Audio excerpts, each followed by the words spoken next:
ইস, কি মনে করে দিলি, আলী আমার জানের সামনে মারছে, আমার বুকের জ্বালা 10 গুণ বেড়ে গেল। ভাই ছোট মুখে একটা বড় কথা কই, তুমি এই ভালোবাসা দিয়া লাখিরে কখনোই পাইবা না। তুমি অন্য কোনো পথ চিন্তা করো। কেন? আমি লাকিরে সত্যিকারের ভালোবাসি। তাছাড়া আমি চেয়ারম্যানের পোলা, আমার টাকা পয়সার অভাব নেই, কেন পাবো না? ভাই আপনার শিক্ষা দীক্ষা একটু নাই, আবার তাছাড়া দেখতেও আপনি হিরোগো মতো না।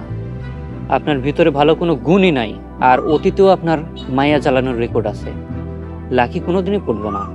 তোর এই কথা হই না, আমার রাগ উঠা উচিত, কিন্তু আমি রাখতে পারতেছি না, কারণ তুই সত্যি কথা বলছিস।